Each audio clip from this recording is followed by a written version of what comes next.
Welcome to Kannan info Tamil. நம்ம இன்னைக்கு என்ன டாபிக் பார்க்க போறோம் அப்படின்னா, சமீபத்துல இந்திய கடற்படை வீரர்கள் ஒரு போர்க்கப்பல்ல யோகா பயிற்சி செய்வது போன்ற ஒரு புகைப்படத்தை வெளியிட்டாங்க. இந்த புகைப்படம் தான் தற்போது மிகப்பெரிய சர்ச்சையை ஏற்படுத்தியிருக்கு. அதாவது சில டிஃபென்ஸ் எக்ஸ்பர்ட்ஸ் இந்த புகைப்படத்தை ஆய்வு செஞ்சுட்டு இந்த போர்க்கப்பல்ல இருக்கக்கூடிய நியூக்ளியர் மிசைல காணவில்லை அப்படின்னு சொல்லியிருக்காங்க. அதாவது இந்திய கடற்படையில ஐஎன்எஸ் சுபத்ரா மற்றும் ஐஎன்எஸ் சுவர்ணா அப்படிங்கிற 2 ஆஃப் ஷோர் பெட்ரோல் வெசல்கள்ல இந்தியா அணு ஆயுதங்களை ஏந்தி சென்று தாக்குதல் நடத்தக்கூடிய தனுஷ் அப்படிங்கிற short range ship launch ballistic மிசைல இணைச்சு வச்சிருந்தாங்க. ஆனா தற்போது சோசியல் மீடியால இந்திய கடற்படை வெளியிட்டிருக்க புகைப்படத்துல ஷிப் லான்ச் பாலிஸ்டிக் மிசைல்கள் அந்த போர்க்கப்பல்ல இல்ல. இதுல இருந்து இந்தியா தன்னுடைய அணு ஆயுத திட்டத்துல மிகப்பெரிய மாற்றத்தை செஞ்சிருப்பதா டிஃபென்ஸ் எக்ஸ்பர்ட் சொல்றாங்க. அது மட்டும் இல்லாம அந்த கப்பல்ல இருந்த அணு ஆயுதங்களை இந்தியா என்ன செஞ்சிருப்பாங்க அப்படின்னு தற்போது கேள்விகள் எழ ஆரம்பிச்சிருக்கு. இந்தியா தன்னுடைய அணு ஆயுத திட்டத்துல என்ன மாற்றங்களை செஞ்சிருக்காங்க, அந்த கப்பல்ல இருந்து எதற்காக Dhanush ship launch ballistic missile நீக்கப்பட்டிருக்கு அப்படிங்கிறது குறித்து நம்ம டீடைலா இந்த வீடியோல பார்க்கலாம். 2013ல பே ஆஃப் பெங்கால் பகுதியில வச்சு ஐஎன்எஸ் சுபத்ரா மற்றும் ஐஎன்எஸ் சுவர்ணா அப்படிங்கிற 2 ஆஃப் ஷோர் பெட்ரோல் வெசல்கள்ல இருந்து இந்தியா தனுஷ் நியூக்ளியர் மிசைல்களை வெற்றிகரமா சோதனை செஞ்சாங்க. இந்திய கடற்படையில அணு ஆயுதங்களை ஏந்தி சென்று தாக்குதல் நடத்தக்கூடிய போர்க்கப்பல்களா இந்த 2 போர்க்கப்பல்களும் இருந்தது. ஆனா தற்போது இந்த 2 போர்க்கப்பல்கள்ல வீரர்கள் யோகா பயிற்சி செய்வது போன்ற புகைப்படங்கள் வெளியாகி பரபரப்பை ஏற்படுத்தி இருக்கு. அதாவது அந்த புகைப்படத்துல ஐஎன்எஸ் சுபத்ரா மற்றும் ஐஎன்எஸ் சுவர்ணா போர்க்கப்பல்கள்ல இருந்த ஷிப் லான்ச் பாலிஸ்டிக் மிசைல்களை காணோம். தனுஷ் ஷிப் லான்ச் பாலிஸ்டிக் மிசைல்கள் இருந்த இடத்துல தற்போது ஹெலிகாப்டர்களை நிறுத்தி வைப்பதற்கான இடமா மாத்திருக்காங்க. அந்த 2 கப்பல்கள்ல இருந்த தனுஷ் நியூக்ளியர் மிசைல்கள் நீக்கப்பட்டிருப்பது தற்போது தெரிய வந்திருக்கு. இதுல இருந்து சோசியல் மீடியா போஸ்ட் மூலமா இந்தியாவுடைய அணு ஆயுத திட்டத்துல ஏற்படக்கூடிய மாற்றங்களை கூட கண்காணிக்க முடியும் அப்படிங்கறத இந்திய ராணுவத்தினர் உணர்ந்து கொள்ளணும். இதே போன்ற விஷயங்கள் உலகின் பல இடங்கள்ல நடந்திருக்கு. குறிப்பா சொல்லணும்னா அமெரிக்க ராணுவத்தினர் பயன்படுத்தக்கூடிய ஒரு ஃபிட்னஸ் ஆப்பை பயன்படுத்தி எதிரிகள்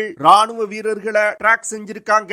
அதே போன்று ஆஸ்திரேலிய ராணுவத்தை சேர்ந்த வீரர்கள் போடக்கூடிய சோசியல் மீடியா போஸ்ட வச்சு வீரர்கள் இருக்கக்கூடிய இடத்தை துல்லியமா கண்டுபிடிக்க முடிஞ்சிருக்கு. அதே போன்ற ஒரு தவறுதான் தற்போது இந்திய கடற்படை வெளியிட்ட புகைப்படத்தின் மூலமா வெளிவந்திருக்கு. அதாவது அமெரிக்காவை சேர்ந்த ஃபெடரேஷன் ஆஃப் அமெரிக்கன் சயின்டிஸ்ட் அப்படிங்கிற அமைப்பு சோசியல் மீடியால இந்திய கடற்படை வெளியிட்ட புகைப்படங்கள் மற்றும் சேட்டலைட் புகைப்படங்களை வச்சு அந்த 2 போர்க்கப்பல்கள்ல இருந்து அணு ஆயுதங்கள் நீக்கப்பட்டிருப்பதை உறுதி செஞ்சிருக்காங்க. ஆனா சில இந்தியன் டிஃபென்ஸ் எக்ஸ்பர்ட்ஸ் என்ன சொல்றாங்கன்னா, இந்திய கடற்படை வேணுமென்றே இந்த புகைப்படங்களை வெளியிட்டிருக்காங்க அப்படின்னு சொல்றாங்க.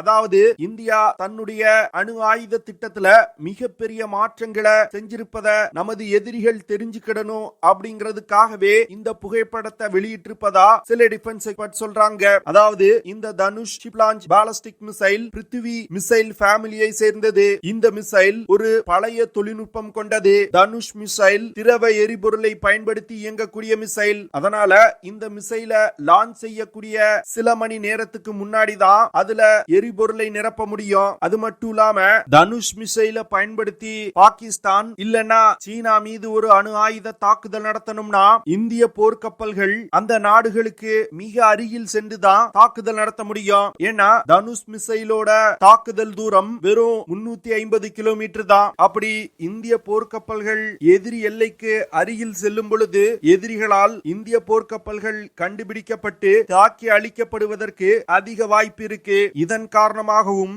இந்த போர்க்கப்பல்ல இருந்த அணு ஆயுதங்களை இந்தியா நீக்கிட்டாங்க. இந்த தனுஷ் மிசைல்களை ஆஃப் ஷோர் பெட்ரோல் வெசல்ல இருந்து நீக்குவதற்கு இந்தியா பல வருடங்களுக்கு முன்பே திட்டமிட்டிருப்பதா சொல்லப்படுது. ஏன்னா ஒரு ஆஃப்ஷோர் பெட்ரோல் வெசல்ல அணு ஆயுதங்களை வச்சிருப்பது ஒரு பயனற்ற விஷயமா இந்திய கடற்படை பாக்குறாங்க. ஏன்னா ஒரு யுத்த நேரத்துல இந்த ஆஃப்ஷோர் பெட்ரோல் வெசல்களோட லொகேஷனை சேட்டலைட் மூலமா கண்டுபிடித்து அந்த கப்பல்களை தாக்கி அழிக்க முடியும். இதனால யுத்தத்தோட முக்கியமான நேரத்துல இந்திய கடற்படையால அணு ஆயுத தாக்குதல் நடத்த முடியாம போகலாம். அதனால ஆஃப்ஷோர் பெட்ரோல் வெசல்கள்ல அணு ஆயுதங்களை வச்சிருப்பது ஒரு சரியான திட்டம் கிடையாது அப்படின்னு இந்தியன் டிஃபென்ஸ் எக்ஸ்பர்ட் சொல்லி வந்தாங்க.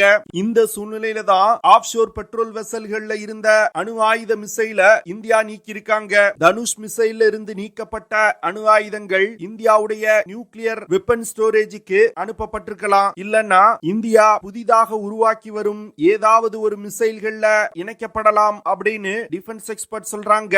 அதாவது இந்திய கடற்படை தன்னுடைய அணு ஆயுத திட்டத்துல மிகப்பெரிய மாற்றத்தை கொண்டு வந்திருக்காங்க. சில வருடங்களுக்கு முன்பு இந்தியா நியூக்ளியர் ட்ரையட் கேப்பபிலிட்டிய அடைந்து விட்டதா அறிவிச்சாங்க. அதாவது நியூக்ளியர் ட்ரையட் அப்படிங்கிறது கடல், ஆகாயம் மற்றும் தரையில் இருந்து அணு ஆயுத தாக்கும் திறனை நியூக்ளியர் ட்ரையட் அப்படின்னு சொல்லுவாங்க. இது போன்ற கேப்பபிலிட்டி உலகின் வெகு சில நாடுகள்கிட்ட தான் இருக்குது. இந்தியா நியூக்ளியர் ட்ரையட் கேப்பபிலிட்டிய அடைந்து விட்டதாக அறிவித்தாலும் தன்னுடைய நியூக்ளியர் ட்ரையட்ல தொடர்ந்து மாற்றங்களை கொண்டு வந்துகிட்டு இருக்காங்க.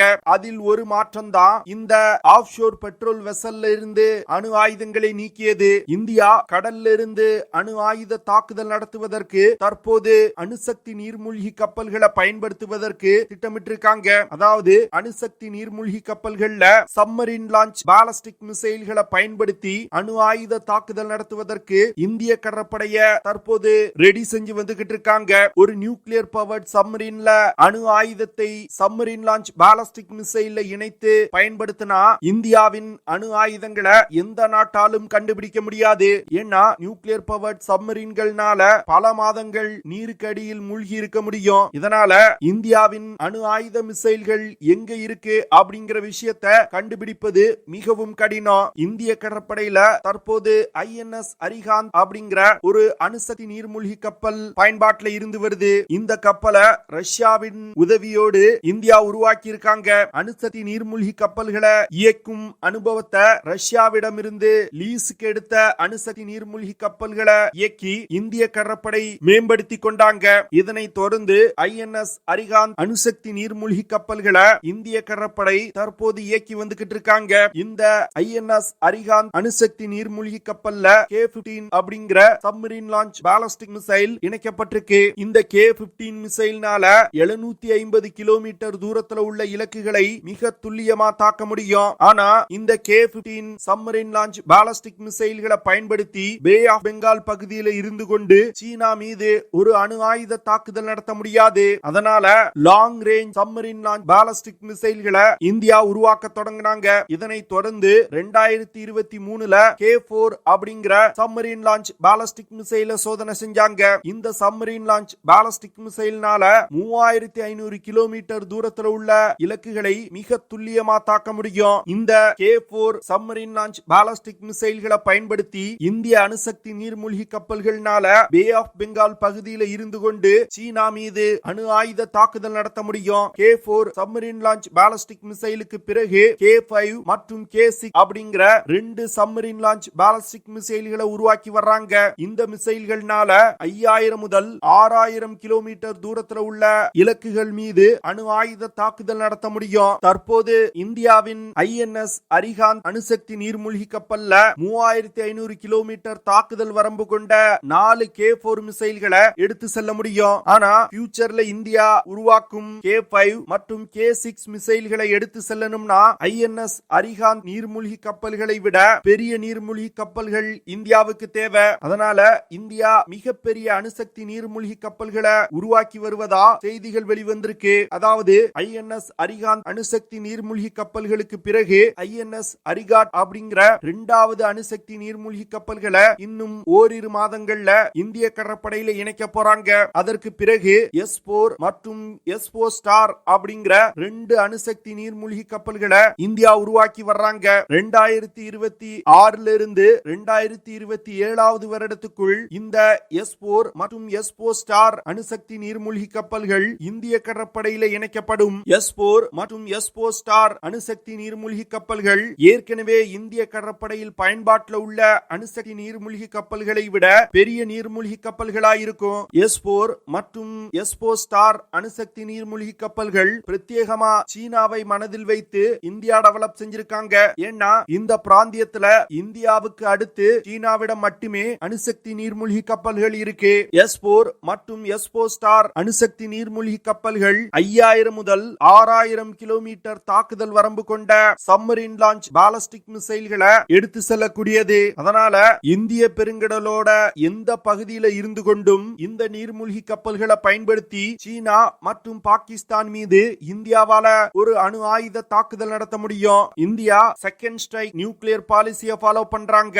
அதாவது வேற ஏதாவது ஒரு நாடு இந்தியா மீது ஒரு அணு ஆயுத தாக்குதல் நடத்தினா அதற்கு பதிலடி கொடுக்கும் விதமா இந்தியா அணு ஆயுத தாக்குதல் நடத்தும். அப்படி இந்தியா இரண்டாவதா நடத்தக்கூடிய பதிலடி தாக்குதல் எதிரிக்கு மிகப்பெரிய சேதத்தை ஏற்படுத்தணும். அது மட்டும் இல்லாம இந்தியா தன்னுடைய அணு ஆயுதங்களை போர்க்கப்பல்கள்ல வச்சிருந்தாங்கன்னா எதிரி இந்தியாவுடைய அணு ஆயுதங்களை கண்டுபிடித்து தாக்கி அழிப்பதற்கு அதிக வாய்ப்பு இருக்கு. அதுவே அணுசக்தி நீர்மூழ்கி கப்பல்கள்ல தன்னுடைய அணு ஆயுதங்களை வச்சிருந்தாங்கன்னா எதிரிகளால கண்டுபிடிக்க முடியாது. இதனால இந்தியாவுடைய பதில் தாக்குதல் எதிரிக்கு ஒரு மரண அடியா இருக்கும். இது போன்ற பல விஷயங்களை மனதில் வைத்துதான் இந்தியா போர்க்கப்பல்கள்ல இருந்து அணு ஆயுதங்களை நீக்கி அணுசக்தி நீர்மூழ்கி கப்பல்கள்ல தன்னுடைய அணு ஆயுதங்களை இணைக்க ஆரம்பிச்சிட்டாங்க. உலகின் வெகு சில நாடுகள் தான் சப்மரீன் லான்ச் பாலிஸ்டிக் மிசைல்ல அணு ஆயுதங்களை இணைச்சிருக்காங்க. தற்போது இந்தியாவும் அந்த வெகு சில நாடுகள்ல ஒரு நாடா உருவெடுத்திருக்காங்க. அது மட்டும் இல்லாம இந்தியாவுடைய நியூக்ளியர் டிட்டரன்ட் கேப்பபிலிட்டி அணுசக்தி நீர்மூழ்கி கப்பல்ல அணு ஆயுதங்களை இணைப்பதன் மூலம் பல மடங்கு அதிகரிச்சிருக்கு. இதன் காரணமா நமது எதிரிகள் இந்தியா மீது ஒரு அணு ஆயுத தாக்குதல் நடத்துவதற்கு யோசனை செய்வாங்க.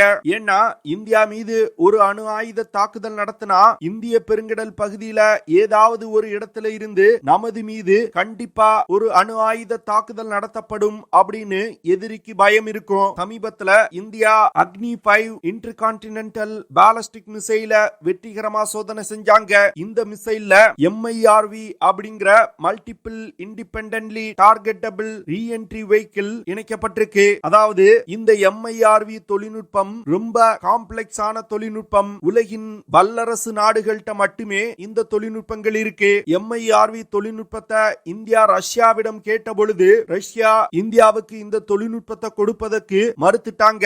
இதனால பல வருடங்கள் உழைத்து இந்திய விஞ்ஞானிகள் இந்த MIRV வார்ஹெட் தொழில்நுட்பத்தை உருவாக்கி இருக்காங்க. அதாவது MIRV வார்ஹெட் தொழில்நுட்பம் கொண்ட மிசைல் எப்படி வேலை செய்யும்னா மிசைல் லான்ச் செய்தவுடன் அந்த மிசைல் ஒரு குறிப்பிட்ட தூரம் சென்றவுடன் மிசைல் இருந்து வெவ்வேறு திசைகள்ல வெவ்வேறு தூரத்துல இருக்கக்கூடிய டார்கெட்டுகளை நோக்கி வார்ஹெட்டுகள் பிரிந்து சென்று தாக்குதல் நடத்தும். அது மட்டும் இல்லாம பல MIRV வார்ஹெட்டுகள் ஒரே டார்கெட்டுகளை தாக்குவதற்கும் பயன்படுத்தலாம். இப்படி ஒரு மிசைல் இருந்து பல வார்ஹெட்டுகள் பிரிந்து வெவ்வேறு திசைகள்ல வெவ்வேறு தூரத்துல உள்ள இலக்கு மீது தாக்குதல் நடத்தும் பொழுது எதிரிகளின் பாலிஸ்டிக் மிசைல் டிஃபென்ஸ் சிஸ்டத்தால் தடுக்கவே முடியாது. இதனால MIRV வார்ஹெட்டை பயன்படுத்தி தாக்குதல் நடத்தும் பொழுது இந்தியாவால கண்டிப்பா எதிரி நாட்டின் மீது அணு ஆயுத தாக்குதல் நடத்த முடியும். இந்த MIRV வார்ஹெட்டை சப்மரீன் லான்ச் பாலிஸ்டிக் மிசைல்ல இணைப்பதற்கும் இந்தியா திட்டமிட்டிருக்காங்க. அதனால வரும் காலத்துல MIRV வார்ஹெட்டுகள் சப்மரீன் லான்ச் பாலிஸ்டிக் மிசைல்ல இணைக்கப்பட்டால் இந்தியாவுடைய அணு ஆயுத தாக்கும் திறன் வல்லரசு நாடுகளுக்கு நிகராயிருக்கும். ஓகே ஃப்ரெண்ட்ஸ், நம்ம வீடியோவோட நிறைவு பகுதிக்கு வந்துட்டோம். இதெல்லாம் தான் நான் உங்ககிட்ட ஷேர் பண்ணணும் அப்படின்னு நினைச்ச விஷயங்கள். ஐ ஹோப் நான் ஷேர் பண்ண விஷயங்கள் உங்களுக்கு பிடிச்சிருக்கும்னு நினைக்கிறேன். அப்படி பிடிச்சிருந்துச்சுன்னா ஷேர் பண்ணுங்க, லைக் பண்ணுங்க, கமெண்ட் பண்ணுங்க. மறக்காம நம்ம சேனலுக்கு சப்ஸ்கிரைப் பண்ணுங்க. See you in the next video. Jai Hind.